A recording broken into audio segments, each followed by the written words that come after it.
చాలా రోజుల తర్వాత one of the best trailer గారు చూసానన్న ఫీలింగ్ వచ్చింది. ట్రైలర్ సూర్య గారికి ఇచ్చిన ఎలివేషన్స్ అండ్ బాబీ డియోల్ గారికి సమానంగా ఇచ్చే ఎలివేషన్స్ ని చూస్తుంటే మర్తిపోతుంది మామ. అండ్ మెయిన్లీ చెప్పుకోవాల్సింది గ్రాఫిక్స్ మామ. మొత్తం మూవీలో కూడా గ్రాఫిక్స్ యూజ్ చేస్తున్నారు. కాకపోతే మనకు ఆ విఎఫ్ఎక్స్ చూస్తుంటే గ్రాఫిక్స్ లాగానే అనిపించదు. అంత న్యాచురాలిటీని మెయింటైన్ చేస్తున్నారు. వామ్మో, ఒక్కొక్క సీన్ ఒక్కొక్క డైమండ్ అని చెప్పుకోవచ్చు. అండ్ బీజం కూడా ఎమోషన్ దగ్గర హైలీ ఎమోషన్ బీజం అండ్ అలానే రూత్లెస్ దగ్గర డేంజరస్ బీజం చాలా బాగా మెయింటైన్ చేశారు డిఎస్పీ గారు కూడా. అందుకే అంటారు కదా నెవర్ డిసప్పాయింట్మెంట్ డిఎస్పీ అని. స్టార్టింగ్ లో అనుకున్నా ఏంట్రా బాబు, ఎంత పెద్ద పాన్ ఇండియా మూవీ అయినా సరే దారుణంగా 350 కోట్లకు పైగానే బడ్జెట్ ని పెడుతున్నారంటే వర్తేనా అనుకున్నా. బట్ వన్స్ ట్రైలర్ కట్ ని చెక్ చేశాక వాళ్ళు పెట్టిన ఒక్కో రూపాయి వాల్యూ కూడా క్లియర్ గా తెలుస్తుంది. నేనైతే ఈ ట్రైలర్ కట్ చూసాక అక్టోబర్ 10th థియేటర్ లో ఫస్ట్ షో మూవీని చూడడానికి ఈగర్లీ వెయిట్ చేస్తున్నా. ఇప్పటి వరకు తమిళ ఇండస్ట్రీ వాళ్ళు తమ ఇండస్ట్రీలో 1,000 కోట్ల సినిమా కూడా లేదని చాలా బాధపడుతున్నారు. ఆ కోరిక హీరో సూర్య ద్వారా త్వరలోనే నెలవేరబోతుందని క్లియర్ గా అర్థమవుతుంది. అండ్ ట్రైలర్ కట్ లో నాకు ఎక్కువగా నచ్చిన షార్ట్స్ ఇవే మామ.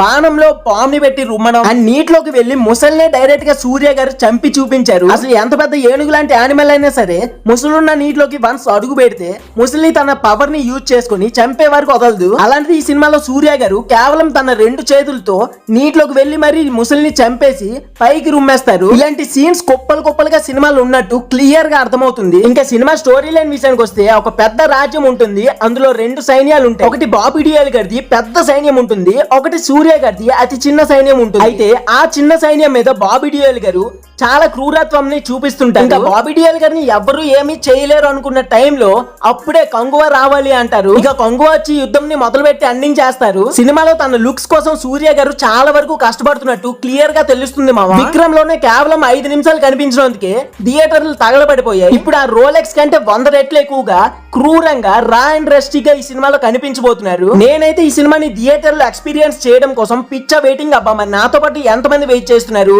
అండ్ సూర్య గారి లుక్స్ అండ్ బాబీ డియోల్ గారి యాక్టింగ్, బీజం స్కోర్ మొత్తం ఎవరెవరికి నచ్చింది కామెంట్ లో తోసేసి అండ్ వీడియోకి ఒక లైక్ వేసి వన్స్ మన ఛానల్ ని విజిట్ చేసి ఇట్లాంటి టైప్ ఆఫ్ వీడియోసే కాకుండా another movie updates and reviews కోసం ఛానల్ ని చెక్ చేసి కంటెంట్ నచ్చితేనే సబ్స్క్రైబ్ చేసి సపోర్ట్ చేయండి. 5K ఫ్యామిలీకి చాలా దగ్గరలో. ఇంకా ఈ వీడియో అయితే ఇంతే మామ. నెక్స్ట్ ఇంకొక మంచి ఇంట్రెస్టింగ్ వీడియోతో మేము ముందుకు వస్తామని కోరుకుంటూ ఈ వీడియో అయితే ఇంతటితో ఎండ్ చేస్తున్నా. Signing off, movie lover Mahi.